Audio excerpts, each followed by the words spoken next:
What's up YouTube? Here's another Kaijudo deck profile. This one is, again, Fire, Nature, Water Dragons. We don't know much about Dragon Strike and Furnace that's coming out in March yet, but the little bit we have been spoiled is absolutely amazing. The build I'm going to show you today utilizes what we know of that set already. First thing you'll notice is I finally got my Duel Masters mat.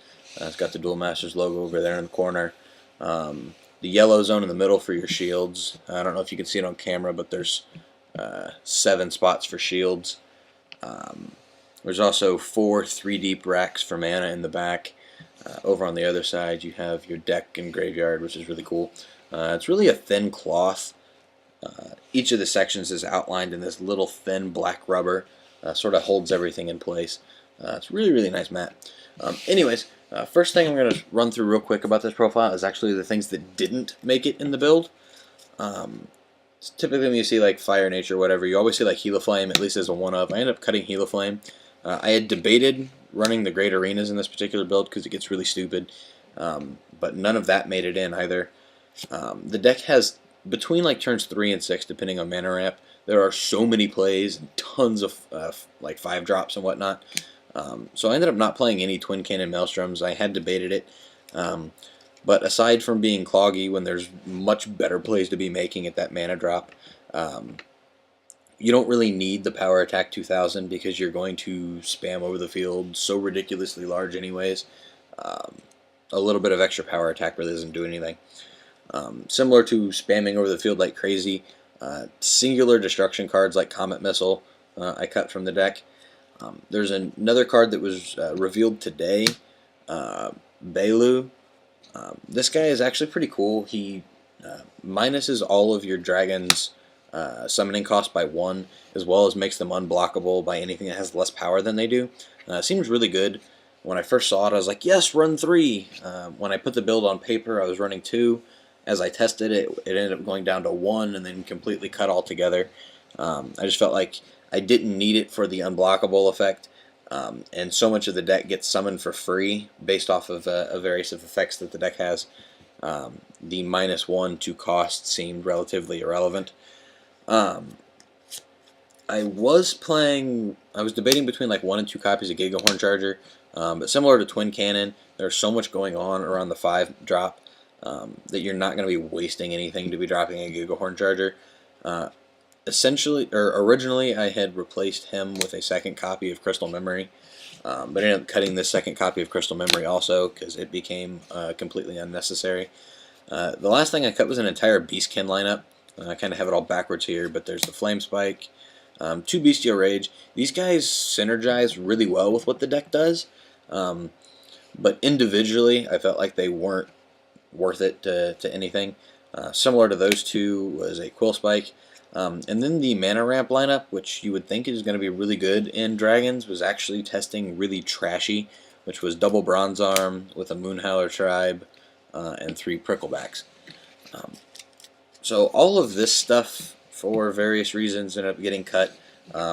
They all felt subpar, or they felt like they clogged the deck from doing what it really needed to do. Now this deck, I call it HFK Turbo, essentially. HFK, Herald, Falburn, and Kuragar. Now you probably can't see this worth shit because they're really crappily printed proxies. But Herald of Infernus, whenever this guy wins a battle, he's a 5-drop, 5,000 armored dragon. Whenever he wins a battle, you can put a non-evolution dragon from your hand onto the battle zone. So he doesn't have to drop armored dragons, any dragon whatsoever. Hammer Dragon Falburn, 7-drop, 6,000 double breaker. Whenever he attacks, reveal the top card of your deck, and if it is a non-evolution dragon, put it into the battle zone. Otherwise, it goes to the bottom of the deck. And then finally is Kuragar. He's a 9-drop, 12,000 triple breaker. Nature. These 2 guys are fire. In his effect, whenever a card is put into your mana zone, reveal the top card of your deck. And if it is a non-evolution creature in general, doesn't matter what it is, put it onto the battle zone. Otherwise, it spins to the bottom of the deck. So between this guy bringing any dragons you want from your hands whenever he wins a battle, to this guy potentially pulling stuff straight from the top of the deck, or if it's not a monster, spinning it when he attacks, and this guy does it whenever you get mana. So these two are sort of the counterparts to one another, and this guy just gets them moving, because this guy is an Earthstrike Dragon, where Filburn is an Armored Dragon. Either way, if this guy wins a battle, you can drop either one of these, and then they start just comboing off in and of themselves. So this being the core engine of the deck starts off with 3 copies of Herald of Infernus, followed by 3 copies of Hammer Dragon Felburn. This kind of seems cloggy, and at first I was playing 2, but the more I tested it, I ended up bumping it up to 3. I did not start with 3. I just felt like I wanted it more and more often. And then the final part of the engine is 2 copies of Kurigar. I'm only playing 2 copies of Kurigar because he is a 9-drop, and once you get 1 on the field, you pretty much win with the amount of plus that it ends up netting you. I didn't feel like the deck needed 3 at all, but it did need 3 of the other 2. So that's the core HFK of the deck that makes it what it is.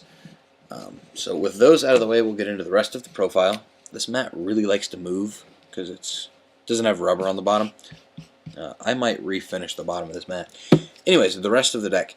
3 copies of Hyperspeed Dragon.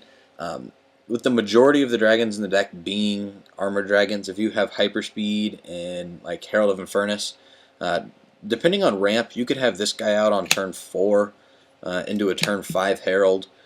That Herald being able to attack that turn because of armored. If you're able to run something over and drop a Filburn, Filburn will have fast attack thanks to Hyperspeed. It can attack, trigger its effect to reveal the top card, potentially summoning you again. It's just really, really, really combo based and really stupid, but it works together amazing. So anyways, the 3 Hyperspeed, no longer the heart and soul of Armored Dragon, but just another combo piece. 2 copies of Bolghast Dragon to take care of blockers.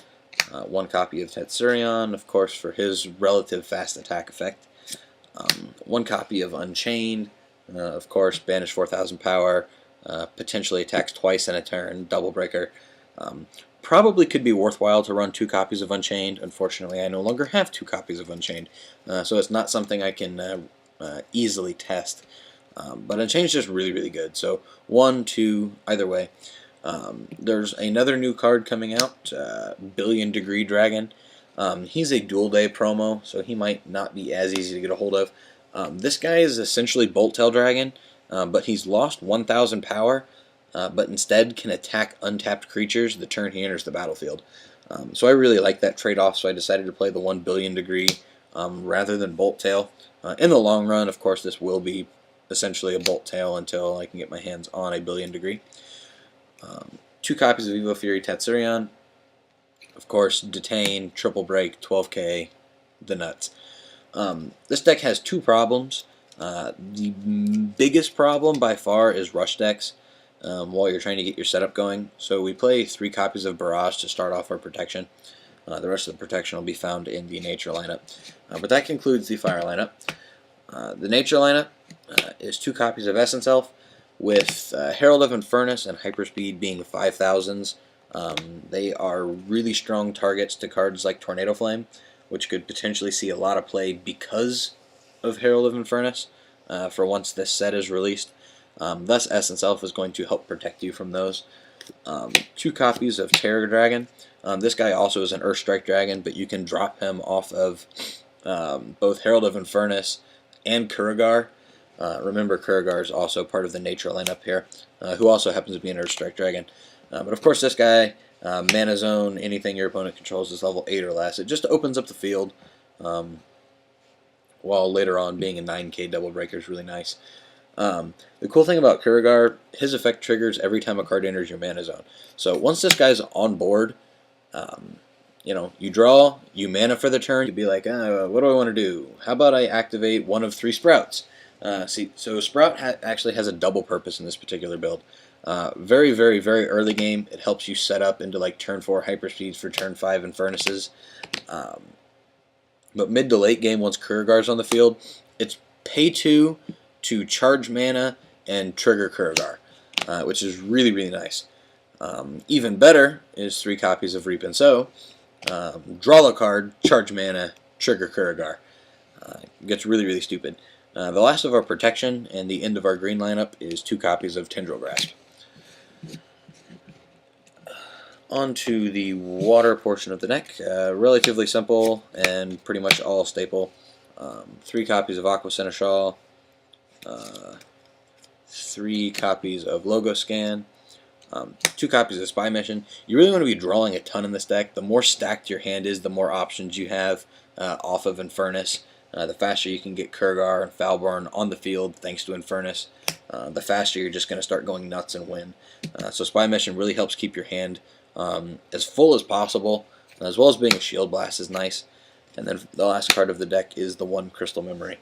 I mentioned earlier there's 2 problems for the deck, one being Rush, which I tried to take care of with the Tendril Grasps and the Barrages. The other is probably what's going to be, and probably always will be, the biggest contender in the game, and that's some form of Burple.